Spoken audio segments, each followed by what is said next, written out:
اب سوال یہ ہے کہ یہاں ایسا ملتا کیا ہے اور ہم نے دینا کیا ہے اور ہم نے یہاں سے لینا کیا ہے؟ اصلاً اہل بیت علیہ الصلوۃ والسلام کا اس دنیا میں آنا اور ہمارا ان کو ماننا، اس سے ہمیں کیا ملتا ہے، کیا اچیومنٹ ہے؟ کیونکہ دنیا میں ہر بندہ کسی نہ کسی کو مان رہا ہے. آپ کو کوئی بھی ایسا بندہ نہیں ملے گا جو یہ بولے میں کسی کو نہیں مانتا. ایون جو یہ کہتے ہیں کہ ہم ایتھیسٹ ہیں، ہم خدا کو نہیں مانتے، ہم نبی کو نہیں مانتے، وہ بھی کسی نہ کسی چیز کو مانتے ہیں. یعنی نہ ماننے سے انسان نہیں نکل سکتا. وہ دنیا میں کسی نبی کو نہ مانے، شاید اس نے اپنا نبی پیسہ مانا ہو. شاید وہ خدا کو نہ مانے، شاید اس نے شہرت کو اپنا خدا مانا ہو. تو وہ کسی نہ کسی چیز کے پیچھے ہے، اور جس چیز کو اپنا ٹارگٹ بناتا ہے اسی چیز کے پیچھے لگتا ہے. دنیا میں ہر انسان کسی نہ کسی کو خوش کرنے کے پیچھے ہے، یا اپنی ذات کو خوش کرنے کے پیچھے ہے، یا بیوی بچوں کو خوش کرنے کے پیچھے ہے، یا لوگوں کو خوش کرنے کے پیچھے ہے. اہل بیت ہمیں کیا سکھانے کے لیے آئے؟ فرمایا ہر بندہ مل جائے گا جو ہر کسی کو خوش کر رہا ہوگا، لیکن ہم تجھے یہ سکھانے آئے ہیں ایک ہی کو خوش کرنا، اور وہ خدا ہے. کیونکہ اگر وہ راضی ہو گیا تو سمجھو تیرے لیے آسانیاں پیدا ہو گئی. تبھی ہماری ہر عبادت میں ہمیں ڈائریکشن دی گئی کہ نماز پڑھو تو ایک نیت کرو. کیوں کہا کہ اعمال کا دار و مدار کس پر ہے؟ نیت پر ہے. اللہ عمل کو نہیں دیکھتا، عمل کی نیت کو دیکھتا ہے. اگر عمل کو دیکھتا تو نماز ابن ملجم کی بھی قبول ہو جاتی. اگر عمل کو دیکھتا تو قرآن کی تلاوت خوارج کی بھی قبول ہو جاتی. اگر عمل کو دیکھتا تو ان کا حج بھی قبول ہو جاتا، جو حج کرنے کے بعد اہل بیت کے دشمن بن گئے تھے. تو خدا عمل کو نہیں دیکھتا، خدا عمل کی نیت کو دیکھتا ہے. اگر نیت اچھی ہے تو عمل تھوڑا بھی ہو تو دربار الہی میں قابل قبول ہو جاتا ہے. تبھی فرمایا کہ رسول خدا جب ایک جگہ سے گزر رہے تھے، نبی کا ایک صحابی دوڑا دوڑا آیا. ہوا یہ کہ جب یہ جاتے تھے کسی سفر پہ نبی کے ساتھ تو ساتھ میں اونٹ بھی تھے، ساتھ میں گھوڑے بھی تھے، ساتھ میں دوسرے حیوانات بھی تھے. اب کسی جگہ پہ اگر رکتے تھے تو ظاہر ہر آدمی اپنا حیوان چھوڑ کے سمندر یا دریا کی طرف چلا جاتا تھا، کوئی پانی پینے، کوئی کچھ کام کرنے کے لیے. تو اس نے دیکھا کہ سارے اپنے حیوانات کو چھوڑ کر ہیں. تو مسئلہ یہ آیا کہ شاید واپسی پہ آئیں، کسی کو اپنا اونٹ نہ ملے، کسی کو اپنا گھوڑا نہ ملے. تو اس نے کیا کیا، ایک کیل اس صحرا کے بیچ میں لگائی اور ان کے حیوانوں کی رسیاں کیل کے ساتھ باندھ دیں. جب واپس آیا تو فرمایا یا رسول اللہ، میں نے سوچا کہ لوگ پریشان نہ ہوں، ان کی آسانی کے لیے میں نے کیل لگا دی. تو نبی نے فرمایا اللہ تجھ سے راضی ہو جائے، تم نے بہترین کام کیا، بہترین عمل انجام دیا، خدا تجھے جزائے خیر دے. اور فرماتے ہیں کئی دنوں کے بعد جب وہاں سے ایک اور بندہ گزرا، اس کا پاؤں اسی کیل پہ لگا اور اس نے کیا کیا، اسے کیل کو اکھاڑ کے پھینک دیا اور آیا رسول کے پاس. یا رسول اللہ، کیل لگی ہوئی تھی، میں نے اس کیل کو اکھاڑ کے پھینک دیا. میں نے یہ سوچا کہ کسی کا پاؤں نہ زخمی ہو جائے، کوئی کیل سے ٹکرا کر زمین پہ گر نہ جائے. تو نبی نے فرمایا اللہ تجھے جزائے خیر دے، تو نے بہترین عمل انجام دیا ہے. سوال یہ ہے کیل لگانے والے کو بھی جزا، کیل نکالنے والے کو بھی جزا. خدا تیرا لگانا اور نکالنا نہیں دیکھتا، خدا بندے کی نیت کو دیکھتا ہے. تبھی فرمایا الاعمال بالنیات، عمل کا دار و مدار کس چیز پر ہے؟ نیت کی چیز پر ہے. اور نیت یہ ہو یا بندوں کی بہتری کروں یا اپنے رب کو کیا کروں، راضی کروں. تو دنیا میں کوئی ایسا بندہ نہیں ہے جو کسی کو راضی کرنے کے لیے کچھ نہ کرتا ہو.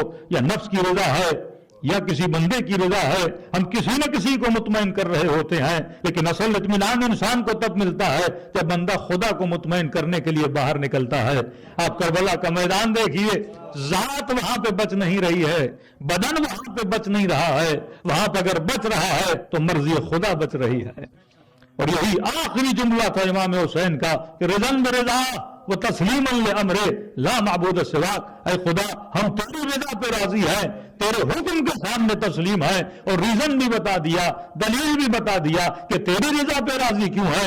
دلیل بھی بتا دی کہ اے خدا تیرے امر کے سامنے تسلیم کیوں ہے، کیونکہ لا معبود سواک، کیونکہ تیرے علاوہ ہمارا کوئی خدا نہیں ہے، تیرے علاوہ ہمارا کوئی معبود نہیں ہے، تو اللہ کی رضا اس لیے ہے کیونکہ خدا ہی ہے جو بندے کا معبود ہے۔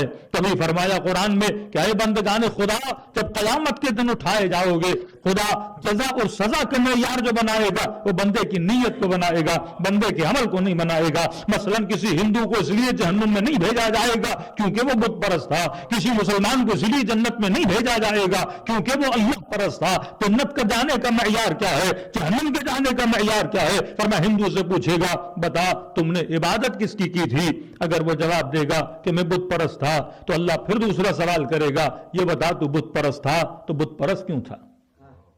تم نے بتوں کی عبادت کی تو عبادت کیوں کی؟ نیت پوچھے گا، دلیل ہونی چاہیے ہر عمل میں، اگر دلیل نہیں ہے تو عمل ضائع ہو جاتا ہے۔ اور اگر جواب یہ ملا کہ پروردگارا بت پرست اسی لیے تھا، مثلا ہندوستان میں پیدا ہوا تھا، ہندوؤں کی سوسائٹی میں بڑا ہوا تھا، لہٰذا میں کیا بنا؟ بت پرست بنا، ماں باپ بت پرست تھے لہٰذا میں بھی بت پرست بنا۔ اب کسی کو بلائے گا بتا تو نے کس کو مانا تھا؟ وہ مثلا کہے گا کہ پروردگارا میں نے تجھے مانا ہے، اور فخر سے بولے گا کہ میں نے تیری عبادت کی ہے، میں نے بتوں کو سجدے نہیں کیے، میں نے تجھے سجدے کیے ہیں۔ اب اگر یہ توقع رکھے کہ اس جواب کے نتیجے میں خدا اسے جنت میں بھیجے گا، ہرگز جنت میں نہیں بھیجے گا، پھر اسی سے وہی سوال کرے گا، یہ بتا اگر تو نے مجھے سجدہ کیا تھا تو کیوں سجدہ کیا تھا؟ اور اگر جواب یہ دے گا کہ پروردگارا کیونکہ مثلا میں مسلم سوسائٹی میں بڑا ہوا تھا، ماں باپ میرے مسلمان تھے، ماں باپ میرے تجھے مانتے تھے، میں نے بچپن سے ان کو دیکھا کہ وہ تجھے سجدہ کرتے تھے لہٰذا میں نے بھی تجھے سجدہ کرنا شروع کر دیا، تو اللہ کی آواز آئے گی، ارے جو جواب ہندو کا ہے وہی جواب تیرا ہے، وہ بھی یہی کہہ رہا ہے کہ ماں باپ کے کہنے پر اور ماں باپ کے دیکھنے پر، اور تم بھی یہی کہہ رہے ہو کہ ماں باپ کے کہنے پر اور ماں باپ کے دیکھنے پر۔ اگر اس جواب کی بنیاد پہ تجھے جنت میں بھیجوں تو اسے جہنم میں کیوں بھیجوں؟ کیونکہ میں عادل خدا ہوں، میں کسی کو جنت میں بھی بغیر وجہ کے نہیں بھیجتا، جہنم بھی بلا غرض اور بغیر وجہ کے نہیں بھیجتا۔ تو وہاں پہ مسئلہ کیا ہے؟ وہاں جواب یہ ہے، مسئلہ یہ نہیں ہے کہ تم نے خدا کو سجدہ کیا ہے، مسئلہ یہ بھی نہیں ہے کہ تم نے بتوں کو سجدہ کیا ہے، وہاں پہ ایک ہی سوال کیا جائے گا کہ جو کیا ہے اس کے لیے دلیل ہے کہ نہیں ہے۔ اگر دلیل نہیں ہے تو تیری عبادت بھی ایک طرح سے بت پرستی ہے، اگر دلیل نہیں ہے تو طواف خانے خدا بھی ایک طرح سے بت پرستی ہے۔ ہر عمل کے لیے دلیل ہونی چاہیے۔ تو فرمایا دلیل کیا ہے؟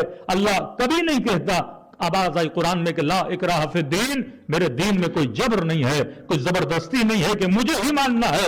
اللہ کہتا اگر مجھے نہیں مانا تب بھی پوچھوں گا، مجھے مانا ہے تب بھی پوچھوں گا۔ فرمایا بس میری ایک ہی کہنا ہے، میں نے تجھے قدرت عقل سے نوازا ہے، میں نے تجھے قدرت فکر سے نوازا ہے، میں نے تجھے باشعور بنایا ہے۔ فرق انسان اور حیوان یہی ہے کہ انسان جو کرے تو سوچ کے کرے۔ میں یہی پوچھنا چاہتا ہوں کہ یہ بتا جس کی بھی عبادت کرنی ہے جا کے عبادت کر، لیکن اس کی عبادت کرنا جو لائق عبادت ہو۔ چاند اگر لائق عبادت ہے تو سجدہ کر، سورج اگر لائق عبادت ہے تو سجدہ کر، جسے بھی لائق عبادت پاؤ اسے سجدہ کرو۔ تبھی امیر المومنین کا جملہ یاد رکھیے، فرمایا جہنم کے ڈر سے میں نے اللہ کی عبادت نہیں کی، جنت کی لالچ میں نے خدا کی عبادت نہیں کی۔ اے خدا تیری عبادت اسی لیے کی کیونکہ علی نے تجھے ہی لائق عبادت پایا۔ یہ اہل بیت کی سیرت، یہ اہل بیت کی روش ہے کہ بندگان خدا عبادت کرو، جو بھی عمل کرو اس عمل کے پیچھے فکر ہونی چاہیے، ریزن ہونا چاہیے، عمل کی بنیاد رضا پروردگار عالم ہونی چاہیے، عمل کی بنیاد اللہ کی معرفت ہونی چاہیے۔ دیکھیے نام لینا، عبادتیں کرنا بڑا آسان ہے، لیکن ان عبادتوں میں فکر کا وجود میں لانا یہ بہت اعلیٰ ترین عمل ہے۔ تبھی فرمایا اللہ کے یہاں اگر کوئی چیز میزان ہے، مثلا جس چیز کو تولا جائے گا تو میزان کیا ہے؟ وہ کون سا ترازو ہے جس میں نمازوں کو تولا جائے گا؟ وہ کون سا ترازو ہے جس میں مجلسوں کو تولا جائے گا؟ وہ کون سا ترازو ہے جس میں خیر و خیرات و زکات و خمس کو تولا جائے گا؟ ہر چیز کا ترازو ہوتا ہے۔ جو کسوٹی خدا کے یہاں ہے کہ عمل قبول ہونے کی کسوٹی کیا ہے؟ قبولیت عمل کی کسوٹی یہ نہیں ہے کہ جناب مسلمان تھا تو اور عمل قبول کر دیا جائے، جناب شیعہ تھا تو اور عمل قبول کر دیا جائے۔ فرمایا نہیں، جو کسوٹی ہے وہ فکر انسان ہے۔ فرمایا جس ترازو میں انسان کے عمل کو تولا جائے گا وہ ترازو عقل ہے۔ اگر عمل عاقلانہ تھا تو خدا قبول کرے گا، اگر عمل جاہلانہ تھا تو خدا قبول نہیں کرے گا۔ ہر عمل کی بنیاد کیا ہونا چاہیے؟ عقل ہونا چاہیے۔ تبھی اللہ کا ایک فرشتہ سا، حدیث کی روایت ہے چھٹے امام سے غالباً، صلوات پڑھے مولا کی شان میں۔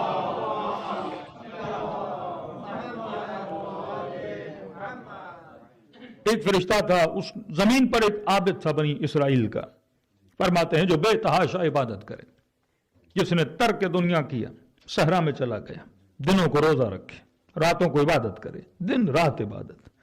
تو یہ فرشتے بھی دیکھ کے پریشان ہو گئے کہ پروردگارہ جو اتنی عبادت کر رہا ہے، دن شام یعنی سالوں گزر گئے عبادت میں مشغول ہے، خدا یہ تو بتا جنت میں سے تو کس جگہ پہ رکھے گا. اب ظاہر جو اتنی عبادت کرے وہ سوچ رہے تھے کہ اللہ کو جنت کا بہت بڑا حصہ اسے دے گا، ہاں من المقربین بن جائے گا. تو پوچھا کہ خدا کہاں جگہ کہاں ہے اس کی؟ تو کہتے ہیں معصوم کہ خدا نے بتایا کہ جو جنت کا سب سے ادنا ترین مقام تھا. مطلب جنت میں بھی کیٹیگریز ہیں. کسی مومن نے سوال کیا کہ مولانا جنت میں جائیں گے تو وہاں کے امام حسین سے ملاقات ہوگی. میں نے کہا بالکل ایسا نہیں ہے. جنت میں بھی کیٹیگریز ہیں. جنت میں کچھ جنتی وہ ہیں جو جنت میں تو ہوں گے، لیکن یہ ضروری نہیں کہ وہ جب چاہیں اعلیٰ والے بندوں سے مل سکیں.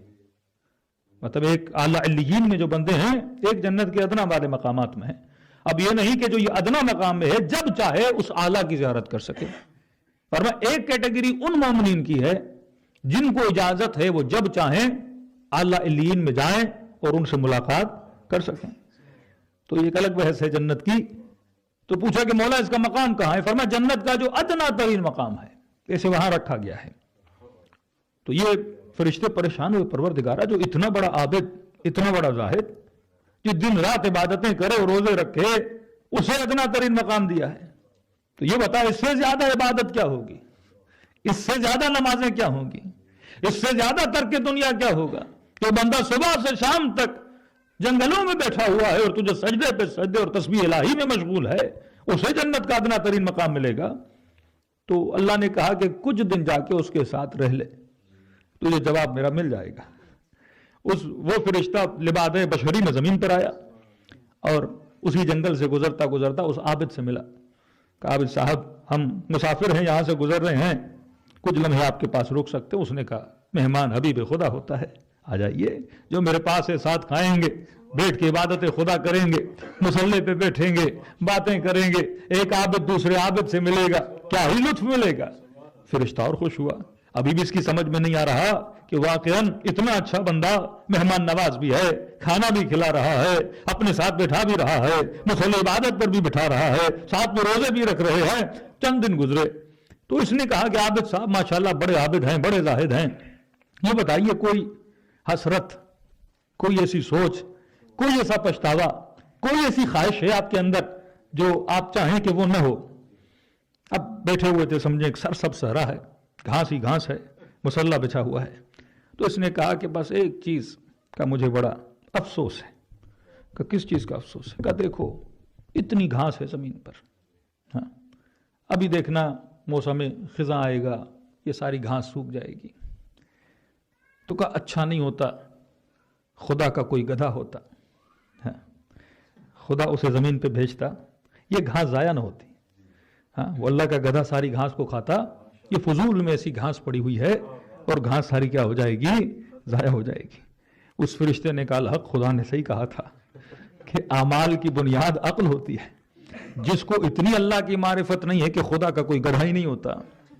ہاں وہ بنی اسرائیل کا عابد تھا نا کہ اللہ کی کوئی بھینس ہوتی، اللہ آتا میں سر میں تیل لگاتا، اللہ کی مالش کرتا، تو ایسے بندے بھی ہوتے ہیں نا. اب یہ دن رات عبادت کرے جزا تو ملے گی، لیکن کیونکہ صاحب عقل نہیں ہے، جس کی عبادت کر رہا ہے اسی کی معرفت نہیں ہے، جس کی عبادت کر رہا ہے اسی کے اعمال پہ بول رہا ہے کہ یہ گھاس ضائع ہو جائے گی. جناب تجھے پتا ہے گھاس ضائع ہو جائے گی کہ اللہ کو نہیں پتا کہ اس کی گھاس ضائع ہو رہی ہے.